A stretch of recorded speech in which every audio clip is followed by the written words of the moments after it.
Hello, once again, everyone. I'm meteorologist Sean Suplet, and welcome to Across the Sky, our National Lee Enterprises weather podcast.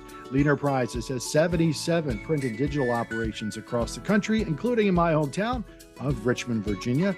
I'm joined with my colleagues from Across the Sky, Matt Hollander in Chicago, Joe Martucci in Atlantic City, our other meteorologist, Kirsten Lang on assignment, taking some time off, family leave, however you want to describe it, in Tulsa. But she'll be back with us in just a couple of weeks, so looking forward to that.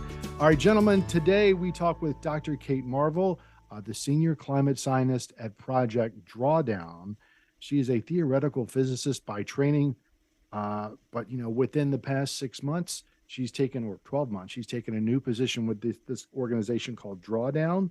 And they are probably one of the largest organizations I can think of that really kind of pared down what we kind of need to do, both individually and at the larger society level, to help mitigate or slow down climate change or provide the solutions to climate change. And she's very, very human about this all. She talks about the optimism, but at the same time, things that scare her. And I was surprised by a couple of things. There was anything that you kind of were surprised about? I don't know if there was anything I was like surprised about, but I did appreciate her optimism. She did say it during that she is a optimist about, climate change solutions. I think we have to, continue to realize that climate change is going to take the effort of, everybody in the United States, everybody in the world to do their part. And, she was saying that companies and groups are coming to them looking for solutions. And that's good. It's good when people are coming to you looking for advice. So really is a testament to, the results that Drawdown is getting. And of course, in those small parts of the work that Kate is doing as well. Well, what I like about Project Drawdown is I really focus on solutions. I think we've hit that point now where everybody acknowledges that climate change is a problem and we're seeing the consequences of it. But now we're stuck because we're like, okay, it's a problem. We've finally reached that point where there seems to be pretty universal agreement that this needs to be addressed. But then it's like, okay, so what do we do? And that keeps, coming up. So it's like, but I like, you can go to their website and they actually have the solutions. They list them out. Here's what we can do. It is right here. These are things that can be done. Some of it already started, but ways to expand upon that and additional steps. And so they're really focused on the solutions now, which I think is where we need to be. We need to be talking about what can be done. Okay, we acknowledge this is the problem, and now here's what we do. And so I think they're really on the leading edge of this. It's like, all right, we're going to keep the ball rolling here because we're kind of stuck. And here are your solutions. Now let's go from here. So that's what I really like. And that's what I really like about this conversation. Yeah. And again, she takes it from a very human aspect as well. Not so much the physics that scares her, but how society might react to that. So we'll get to all of that in our conversation with senior climate scientist at Project Drawdown, Dr. Kate Marvel. An important message from Blue Ridge Hospice. There may be several hospices now claiming to serve the area, but Blue Ridge Hospice is the only local hospice that has been serving here for 40 plus years, operates the only hospice inpatient care center, conducts the only community-wide grief and bereavement programs, offers a nationally recognized music therapy program in conjunction with Shenandoah University, outscores every other Virginia hospice in Medicare's quality scores, and so much more. Blue Ridge Hospice, the first, the best. Find out more at blueridgehospice.org. And we welcome Kate Marvel, senior climate scientist at Project Drawdown. Before her work there, she spent 7 years at the Goddard Institute for Space Studies and Columbia University in New York City. Her scientific work has taken her to Stanford University and the prestigious Lawrence Livermore National Lab just east of the San Francisco Bay Area, starting it all with a PhD in theoretical physics from Cambridge.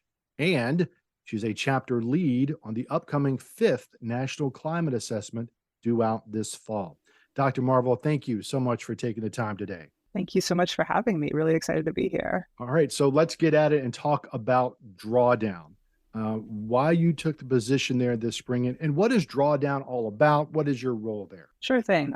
So Drawdown, we like to say we're the world's leading resource for climate solutions. And the reason I took the position is I have been a climate scientist for about, over 10 years. And I spent a lot of time thinking about the problems, thinking about the extreme weather, the rising temperatures, the rising seas. And I feel like now is a really special time where not only are the problems getting worse, and everybody can see that climate change is not something that's going to happen to our grandchildren, it's something that's happening now. But at the same time, the solutions are getting better. We have the tools we need to stop climate change. And so I wanted to be working with an organization that A, was being really effective at getting these solutions implemented, and B, was really using rigorous science. So I joined Drawdown because they let me think about climate solutions, but they also let me be a nerd at the same time. Now, recently, there's Drawdown has come out with the roadmap. And there's basically 5 core points to the roadmap in helping solve the climate change issue. Can you talk a little bit about some of those 5 core points in the Drawdown roadmap? So the Drawdown roadmap is really based on a science-based overview of what's causing climate change and what we can do about it. So we know what's causing climate change. It's greenhouse gases, not just carbon dioxide, but also methane, nitrous oxide, things that are being put in the atmosphere by human activities. And so we're starting to think about, well, where are those emissions coming from and what can we do about them? And so the 5 pillars of the Drawdown roadmap are, number 1, prioritize climate solutions across sectors. Number 2, start looking at time, prioritize across time. Number 3, focus on key regions. Number 4, maximize the co-benefits. And number 5, minimize the barriers to scaling up these solutions. So I can go into detail for almost any of those points, but my favorite Drawdown roadmap point is the co-benefits. I think a lot about climate solutions. And if you approach climate solutions kind of from wearing the hat of a climate scientist, they're kind of depressing, because even if we do everything perfectly right, even if we reach net zero by the middle of the century, deploy all this clean energy, cut emissions, we are not really going to see the difference between the world we live in and the world that we avoided for decades. It's going to take a really long time for those climate benefits to show up. But a lot of the things that we can do that cut greenhouse gas emissions also have other benefits. And sometimes those other benefits will show up really, really quickly. So for example, getting rid of coal plants is not only really great for the climate because burning coal emits greenhouse gases, it's also really good for us short term. So getting rid of the things that emit greenhouse gases means also getting rid of the things that emit pollution, particulate matter, aerosols. And that's great. Those benefits start showing up almost immediately.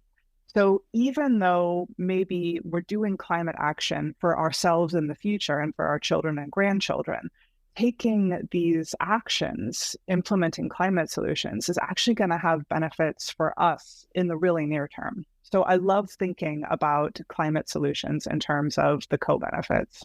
And Kate, who are you or Project Drawdown talking to about these solutions, or who are reaching out to you? What's that blend? Are more people reaching out to you, or are you reaching out to them? Increasingly, it's almost always folks reaching out to us. The one thing that I've realized is that if we're going to do something about this, if we're going to solve climate change, we all have to do it together, right? Like it can't be like a small, tiny clique of nerds. It can't be a tiny community of climate activists. It really has to be everybody. And so we're doing a lot of work with the private sector. We have a group called Drawdown Labs who really reaches out to companies, starts working with interested employees and interested companies to think about, all right, where are our leverage points? What can we do to not just cut our own emissions, but to actually cut emissions across our sectors? So there's been a lot of work with multilateral institutions, non-governmental institutions, and also quite a lot of work with the private sector. And let me just follow up, geographically, where are they reaching out from? Is it, I'm assuming, mostly from America? And if so, where, in the United States is that? Well, I mean, we are a U.S.-based nonprofit, so we're mostly working with U.S.-based or multinational corporations.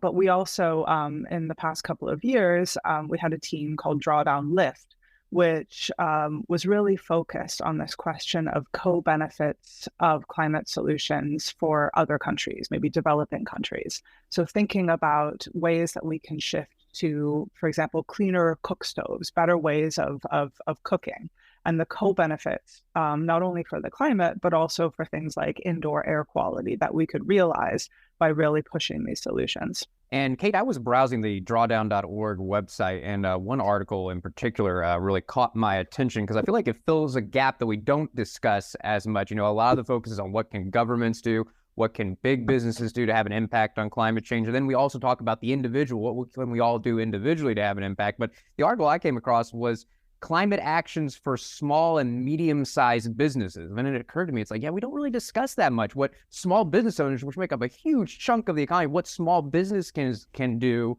to have an impact on climate change. So can you discuss that a little bit? Totally. For a long time, as sort of a scientist thinking about the problems of climate change and honestly getting increasingly freaked out, whenever I started thinking about the solutions, I kind of felt this paralysis, right? Because it was presented as either the solutions are completely on you as an individual, and you have to change the way you eat, change the way you dress, change the way you travel, change the way you live. And that just felt completely overwhelming. And then at the same time, there was another narrative that said, well, you have to, in order to get anything done, you have to change the way the US federal government and the government of every country in the world works. And I remember thinking, well, that sounds kind of hard. I don't think I can do that. And that left me feeling kind of powerless. But the thing that I found the most empowering was realizing that, yes, we're all individuals, but none of us are just individuals. We're all part of communities. We're all part of schools or churches or neighborhoods, businesses. And so we actually, all of us have leverage to drive climate action, not just at the individual scale, not just at the governmental scale by doing things like voting, but also identifying the communities that we're part of and looking for solutions that we can implement on that level. So, things like I live in an apartment. I can't put solar panels on my roof without talking to all of the other tenants in this whole building. That's something that I can do. That's something that I'm working on. But I can also organize, the community at my kids' school. And I can think about how we're going to decarbonize this school and maybe how we're going to be a model to decarbonize other schools. So thinking about yourself as a member of a community where you can actually get stuff done is, for me, really empowering. It's kind of the way out of this fear and this paralysis. This is terrible, this is bad, and there's nothing that I can do about it, because there is quite a lot that we can do about it. Yeah, to that point, Kate, so often those narratives that you mentioned bubble up in the media. We need to recycle, we need to go with renewable energy, eliminate plastic waste, public transportation. Those things are out there fairly frequently. But one of the things I liked about Drawdown is you bring forward a few things that aren't immediately intuitive. For example, food waste. For example, the garment industry. Can you talk a little bit about those connections to emissions and climate change in those venues? Exactly. That's one of the key pillars of the Drawdown roadmap, is figuring out what's changing the climate and figuring out where these emissions are coming from. I think if you asked your average well-informed person what's causing climate change, they'd say, oh, it's carbon dioxide from burning fossil fuels.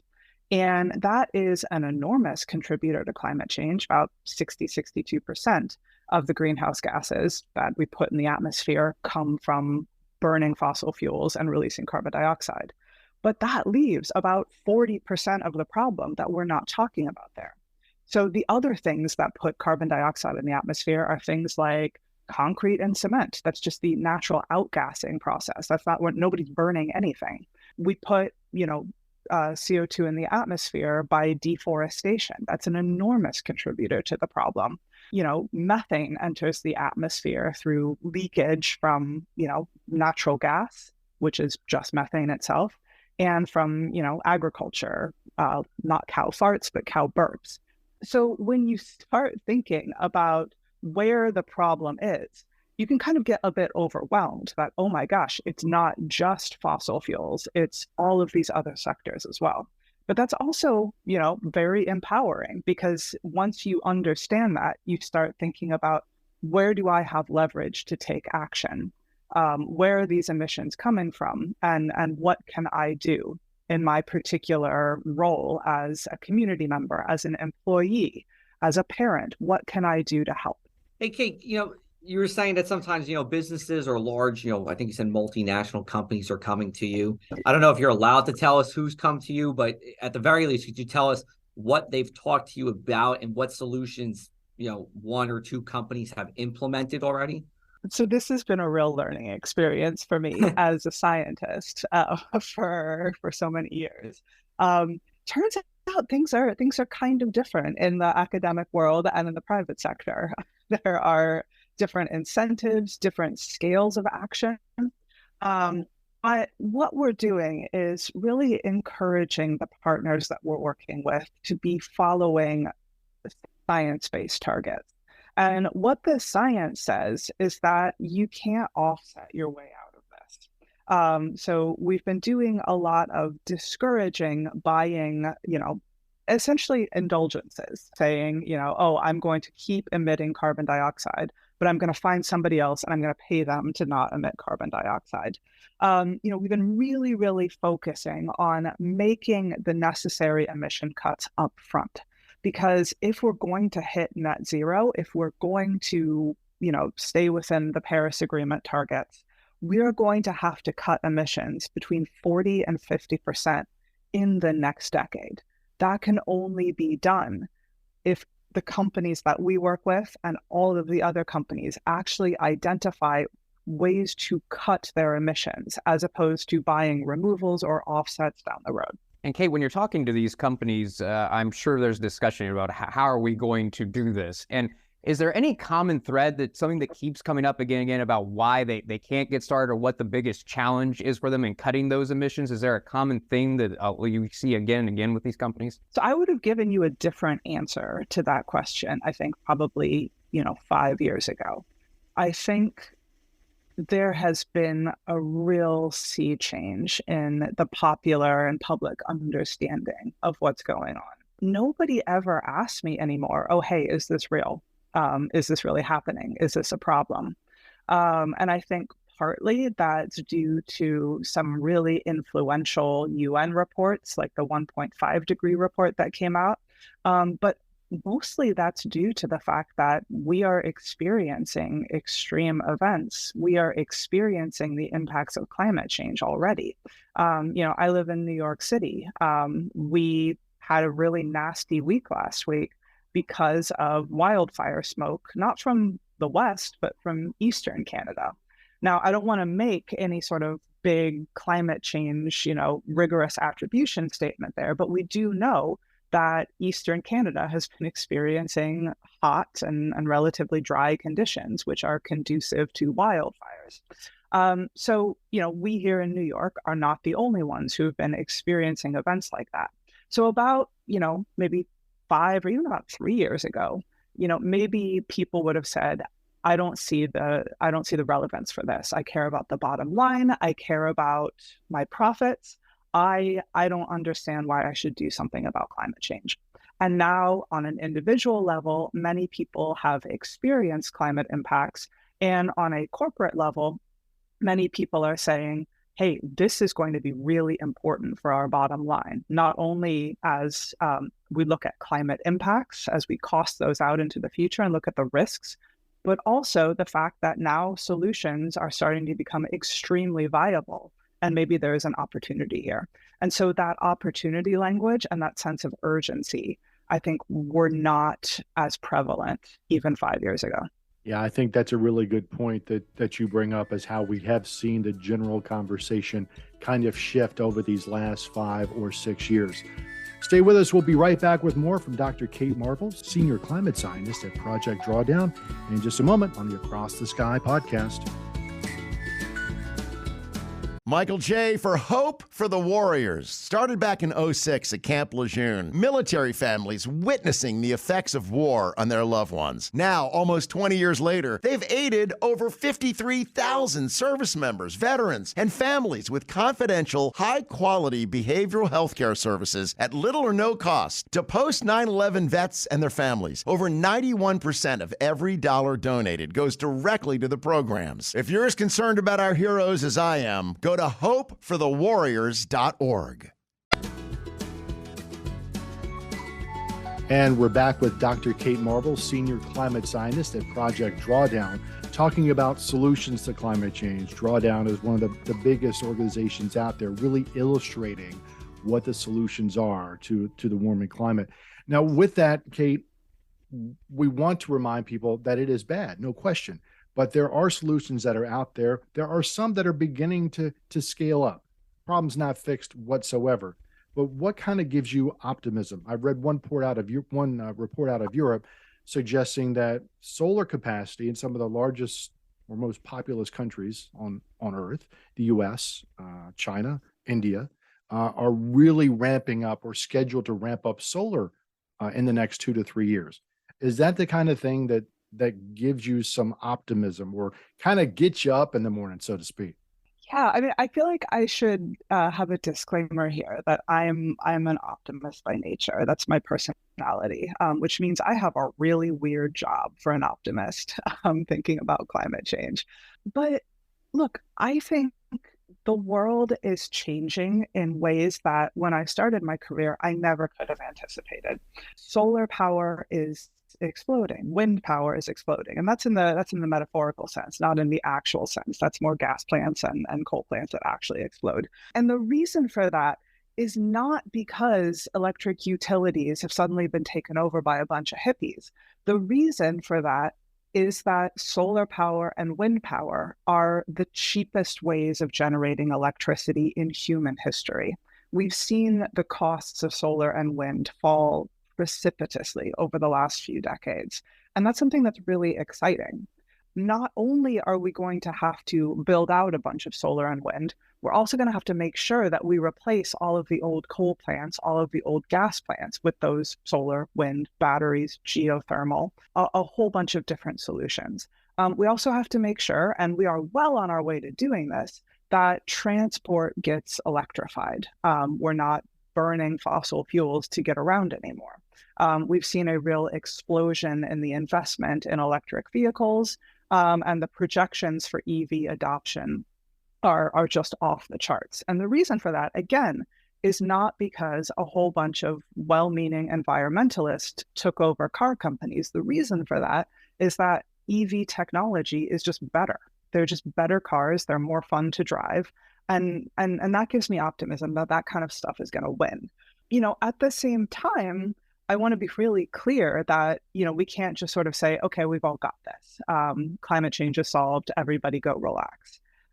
We are still nowhere near on track to meet our Paris Agreement goals, to limit warming to below 2 degrees Celsius and hopefully to 1.5 degrees Celsius. We are very, very, very far off track. I think it is likely that in the 2030s sometime, we will exceed that 1.5 degree limit. That will be a very, very sad time. But I really want to stress that there is nothing that special about these targets. Every tenth of a degree of warming matters, and every ton of emissions that we can avoid matters. So if we blow past the 1.5 degrees Celsius limit, let's try to limit warming to 1.6. If we blow past that, let's try to limit it to 1.7. I don't want us to all give up if we exceed some target. But at the same time, I want to be really, really clear that we should be doing our utmost to cut emissions as much as we possibly can. On that vein, that's the optimistic part of you. But one of the other questions that I get asked a lot, just as a meteorologist and kind of looking at the climate science as well, what worries you the most? Is there in terms of impacts to individuals? We already see the impacts, obviously, but is there anything that's kind of in the back of your mind? Well, we hear about tipping points a lot. is there anything in the back of your mind that you're really concerned about in the next 10, 15 years? I think about the West Antarctic ice sheet. I think about Greenland, the glaciation on Greenland kind of melting. Those are the things that I kind of keep in the back of my mind. What's in the back of your mind in terms of bigger impacts 10 or 15 years from now, unless we really buckle down and get some change going? So I can find plenty in the science to be scared of.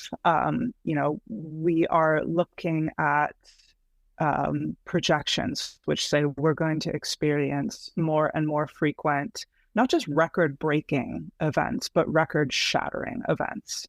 Things like the 2021 heat wave in the Pacific Northwest that killed many, many people and had devastating impacts on the ecosystems and the agriculture there. That's something that keeps me up at night. That really worries me.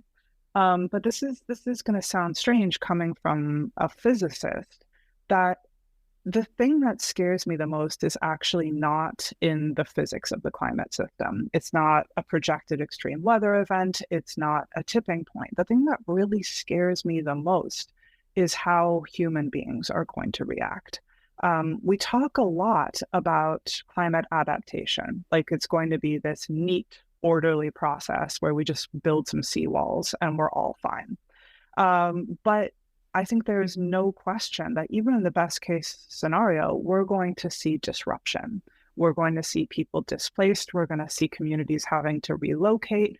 We're going to see resources become scarce in some regions. And how are we going to handle that? Are we going to use the best available science and, firm participatory democratic processes to decide what we're going to do? Or are we going to demonize each other? Are we going to treat each other badly? I don't know. And that's not something that a physics-based climate model can project. What scares me the most, I think, is what we could do to each other. Yeah, I think that's why so many times you hear people discuss this as an issue of national security, and oftentimes it kind of gets dismissed. But I think your point is extremely well taken, that the people I have spoken to in the military who take this seriously use the term threat multiplier. And I think those are two words that go very well together, because I think about migration, I think about crop failures and those kinds of things. Domestically, do you see any one particular climate threat larger than others from a domestic standpoint, before I toss this over to the other guys to follow up? I mean, it's kind of hard to weigh up different kinds of threat, because the thing about climate change is that it throws everything at you at once. And that's kind of the thing that does really scare me, is when we look at climate change, we're going to see more extreme events. But what the science is kind of in its infancy looking at, and what for me is something that's really terrifying, is what we call compound or correlated events. So those can be kind of double whammies. You have a fire and then you have a downpour immediately following the fire, which is a huge landslide risk. They could be things like, and we've seen this, simultaneous extreme events happening in different regions at the same time, which really, really strain emergency capabilities. So it's these kind of compound events that are really, really frightening and have the potential to really have enormous impacts in the U.S. going forward. Yeah, I want to switch gears a little bit and go back in time to 2017, where you gave a TED Talk about, it was I believe it was titled, "Can Clouds Buy Us More Time to Solve Climate Change?" First, I want to know, how do you get selected for a TED Talk? I've always wondered that. How cool was it to be there and doing it? But tell us about clouds and how it relates to geoengineering, and is it a viable, possible climate change solution? So how do you get selected for a TED Talk? I don't know. You get an email out of the blue. I'm not responsible for their poor decision making. Wow. I can essentially give the whole TED Talk. I can give the whole talk right now. Are clouds going to save us from global warming? No. There we go. Done. But Clouds are really important climate feedback. I hate this terminology because when climate science, like when normal people hear positive feedback, right, they think, oh, I'm doing a great job. Thank you for telling me this. But when climate scientists say positive feedback, we mean destabilizing consequence of warming that makes the warming worse. When we think about how the climate is going to change in the future, we have to take into account the fact that as the planet gets warmer, the climate changes. Clouds move around. There are different clouds in different regions. Maybe they get bigger, maybe they get smaller. And that's all very, very complicated. So understanding how clouds are going to change as the planet gets warmer is really key to understanding exactly how warm it's going to get, exactly what those feedbacks are going to be. Now, there's still a lot of uncertainty about how clouds will change with global warming and what the temperature consequences of that are going to be. But I do feel confident in saying that there is no evidence that clouds are going to be a negative or stabilizing feedback. There's no evidence that somehow clouds are going to reorganize themselves to keep the planet cool and save us from climate change. So that's kind of a bummer, but fortunately we have climate solutions. We can save ourselves from climate change, but clouds are not going to do it. I also apologize because I think I complained a lot in that talk about I'm a climate scientist and I really hate weather. I kind of don't really care about anything that happens scientifically that happens on really short time scales. I tend to think in terms of like multi-decadal or century scale time scales. But we'll forgive you. I very much, yeah, all right, forgive me. Thank you. And Kate, as we wrap up here, since you are completely in this business with Drawdown, I'm sure that people come to you in particular often about what can I do individually? I know I mentioned how we talk about at the big level and at this for small businesses and what can governments do and countries do, but at the heart, I mean, there are billions of us on this planet. If we all do a little something, we can have an impact. So when an individual comes to you and asks, what can I do to help solve this problem? What is the advice that you give them? The primary advice I would say is don't vote for people who don't get it and organize for people who do. If you want to go beyond that, as I mentioned before, thinking about the communities that you're part of and how you can drive climate action in those communities. My colleagues at Drawdown have resources called Every Job is a Climate Job.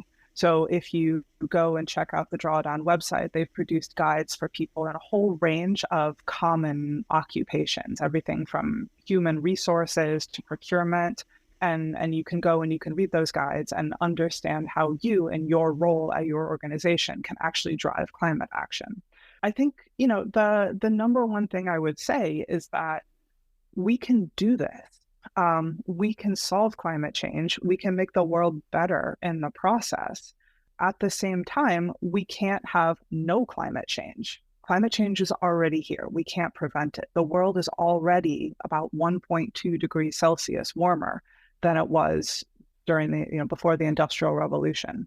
But we have the solutions we need. We can stop it from getting very much worse. And I think we owe that to ourselves to at least try to do that. Agreed with that, and to our kids and the rest of our descendants as well. Kate, thank you so much for taking the time with us today. In addition to drawdown.org, what are some other places people can find out about Drawdown or your work in particular? I see that it looks like you've left Twitter, like lots of folks, for any number of reasons.